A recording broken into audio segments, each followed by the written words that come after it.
Good afternoon and thanks for joining us for Living Local, your lifestyle show for all things Charleston and beyond. I'm Ashley Meservy. It's Medical Monday at East Cooper Medical Center, and today we're sitting down with a low-country gastroenterologist to discuss a common disease that, if left untreated, can cause more serious issues down the road.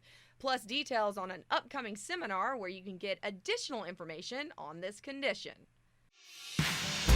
Medical Monday, sponsored by East Cooper Medical Center. Joining us today, we have Dr. Raya Kaplan. She's a gastroenterologist here at East Cooper Medical Center. Thanks so much for being here today. Thank you for having me. All right, so we're going to talk about an event you have coming up in February. Correct. But first off, let's talk about GERD. What does that stand for? So GERD, which is GERD, stands for gastroesophageal reflux disease, Okay. which is also known as heartburn or just reflux.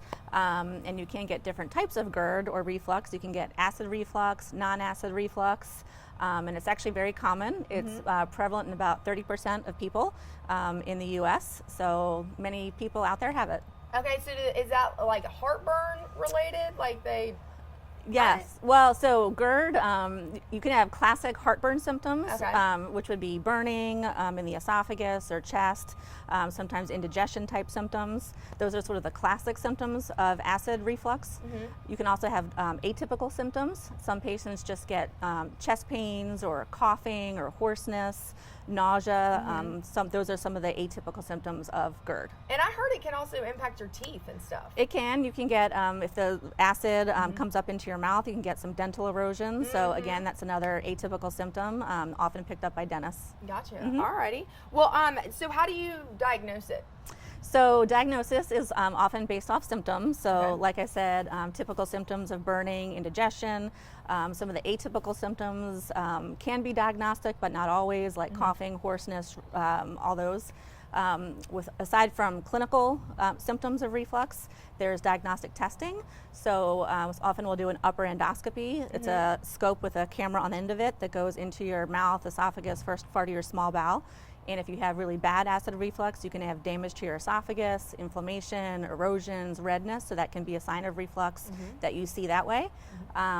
There's also what we call pH testing, where we actually put a probe down into the esophagus, either through a catheter that actually goes through the nose into the esophagus. Are you asleep during that? You're asleep. Okay, Well, gosh. not for that part, not for the probe Okay. down the nose, because you have to swallow it, but it's a very small catheter, Okay. usually Oh my tolerated very well. Okay. So that's one way to do it. The other way to get a pH test done to check for acid reflux is a technique where we actually do a scope where you're asleep, Okay. and then we attach a little capsule to the side of your esophagus that records the acid and non-acid pH data, and that eventually falls off, but we download all the information to see if you're truly having acid or non-acid reflux. Gotcha. Okay, so So- how do you treat it once you find out that you have it? So once you have reflux, first line is lifestyle modification. So things like avoiding typical triggers, avoiding spicy food, greasy food, alcohol, caffeine, chocolate, peppermints, all the good stuff. Yeah, I was gonna say, like- all the good stuff in life, but none of that'll kill you. But You of can course, have water and celery. so trying to minimize those things as much as you can is helpful. Also, weight loss. If person is overweight or has what we call central obesity, more weight around the midsection, often weight loss alone is helpful in minimizing reflux symptoms. Other things we recommend would be not eating a big meal right before bedtime. So giving at least 3 to 4 hours after eating a meal before laying down flat minimizes reflux and regurgitation. So that's first line is lifestyle. If that's not sufficient, then there are medications. There's over-the-counter H2 blockers, there's PPIs, so different types of medication that actually go to the root of the problem with it, which is acid production. Gotcha.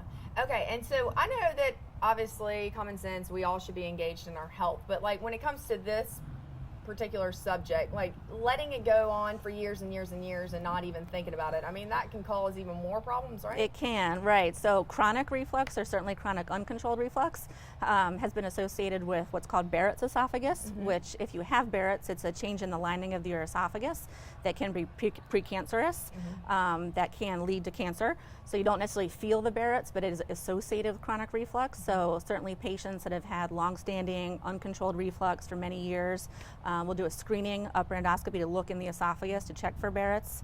Other things that can develop from long-term reflux, strictures. all the acid and inflammation can actually damage the esophagus, cause a stricture, which then can cause trouble swallowing.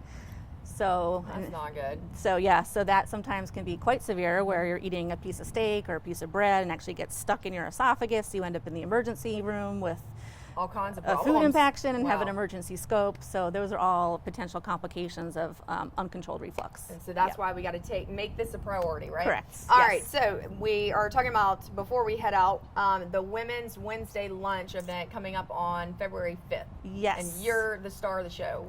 What are you going to be talking about? Yes, so I'm kicking off Women's Wednesdays at East Cooper Medical Center, and I'll be talking about what we've discussed today. I'll be talking about reflux, symptoms, diagnosis, treatment in a little bit more detail, and obviously I'll be available for questions, discussion. Other people with similar symptoms will be there, so it'll be a good forum to go into more detail about the topic and also have a discussion. And this is what I love about East Cooper, that I've been to several of these events, and you really get one-on-one, like so much time with these doctors. Yes. It's incredible. Yes. Alrighty, well, thank you so much Yes. for having us. And for more information, you can head online to eastcoopermedctr.com.